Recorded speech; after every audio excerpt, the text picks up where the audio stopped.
So ఇప్పుడు నేను ఏం చేస్తున్నా, ఇక్కడ జస్ట్ ఒకటి షేప్ లేయర్ తీసుకుంటున్నా, ఇది రెక్టాంగిల్. సో రెక్టాంగులర్ షేప్ తీసుకొని నేను జస్ట్ ఇక్కడ డ్రాగ్ చేస్తున్నా. డ్రాగ్ చేయగానే మనకి ఇక్కడ ఏమొస్తుంది, ఆ షేప్ లేయర్ వచ్చేస్తుంది. ఒకసారి చూద్దాం.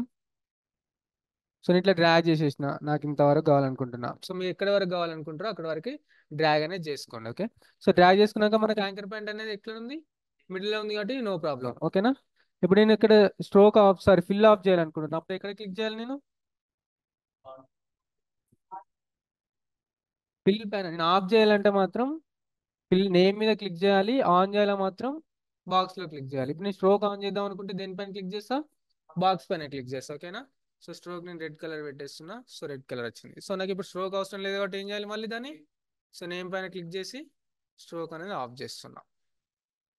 ఓకే. సో ఇప్పుడు మనం ఈ టూల్ నుంచి వెంటనే ఏ టూల్కి మారాలి, మళ్ళీ వి నొక్కండి జస్ట్. ఓకే. సో వి నొక్కేస్తే మనకి ఎలా అంటే అలా ఉంటుంది. ఇప్పుడు సో ఇది మనకి మిడిల్లో ఉంది కదా ఇక్కడ. సో నెక్స్ట్ నేను ఏం చేస్తున్నా, దీన్ని లేయర్ మనకి ఏమొచ్చింది, షేప్ లేయర్ వచ్చింది. ఓకే. షేప్ లేయర్ ఏమనింది ఇక్కడ 1, ఇంకొక షేప్ తీసుకుంటే 2, 3 తీసుకుంటే అట్లా ఎన్ని తీసుకుంటే అన్ని లేయర్స్ అనేవి మనకు వస్తూనే ఉంటాయి. ఓకే. దీన్ని డూప్లికేట్ చేసుకోవాలంటే కంట్రోల్ D అంటే డూప్లికేట్ అయిపోతుంది. ఓకేనా. సో ఎన్నిసార్లు అంటే అన్నిసార్లు డూప్లికేట్ చేసుకోవచ్చు.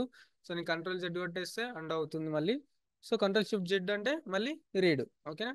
ఇప్పుడు మనకి యాంకర్ పాయింట్ అనేది మధ్యలో లేదు. సో ఇప్పుడు మీకు ఫస్ట్ చెప్పాను కదా, ఏమేమి చెప్పాను, 4 పొజిషన్, స్కేలింగ్, రొటేషన్ అని చెప్పాను. సపోజ్ ఇప్పుడు నేను రొటేషన్ అనుకుంటున్నా. ఇప్పుడు మీకు ఆ ఆప్షన్స్ ఎక్కడ ఉంటాయంటే, ఇక్కడ మీరు లేయర్ని ఓపెన్ చేయాలంటే ఓపెన్ చేయండి లేయర్ అని అంటాను నేను. అప్పుడు మీరు ఏం చేయాలి, ఇక్కడ ఒక యారో మార్క్ కనిపిస్తుంది. సో దీన్ని ఓపెన్ చేయాలి. సో దీంట్లో మనకి ఏమున్నాయి, ట్రాన్స్ఫార్మ్. సో ట్రాన్స్ఫార్మ్ అంటే మనం ఎటంటే అటు, సో అక్కడ ఏమున్నాయో చెక్ చేసుకుందాం. ఇక్కడ ఏముంది, యాంకర్ పాయింట్ ఉంది, అంటే యాంకర్ పాయింట్ కూడా మనం అటు ఇటు యానిమేట్ చేసుకోవచ్చు. నెక్స్ట్ పొజిషన్ ఉంది, స్కేలింగ్ ఉంది, రొటేషన్ ఉంది, అండ్ ఒపాసిటీ ఉంది. సో దీనికి షార్ట్ కట్స్ వచ్చేసి, ఇప్పుడు నేను సెలెక్ట్ చేసుకొని పిఎన్ నొక్కింది అనుకోండి, ఇక్కడ ఏమొచ్చింది మనకు, పొజిషన్. రాసుకుంటే రాసుకోండి షార్ట్ కట్స్ వచ్చి, పి అంటే పొజిషన్, ఎస్ అంటే స్కేల్, ఆర్ అంటే రొటేషన్, ఒపాసిటీకి టీ. సో ఒపాసిటీకి ఒక్కదానికి దాని ఫస్ట్ లెటర్ ఉంటుంది, చేంజ్ ఉంటుంది, టీ నొక్కాలి. టీ నొక్కితే మనకు ఒపాసిటీ అని వస్తుంది. ఓకే.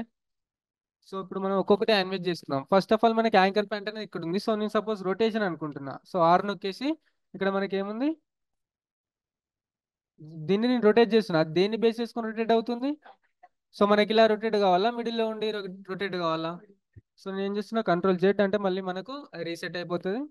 సో ఇప్పుడు ఈ యాంకర్ పాయింట్ నేను మిడిల్లోకి రావాలనుకుంటున్నా. సో మీరు యాంకర్ పాయింట్ మీద క్లిక్ చేసి దీన్ని మాన్యువల్గా ఇలా జరుపుకోవచ్చు. ఇంకా 2 షార్ట్ కట్స్ చెప్పాను ఏంటి,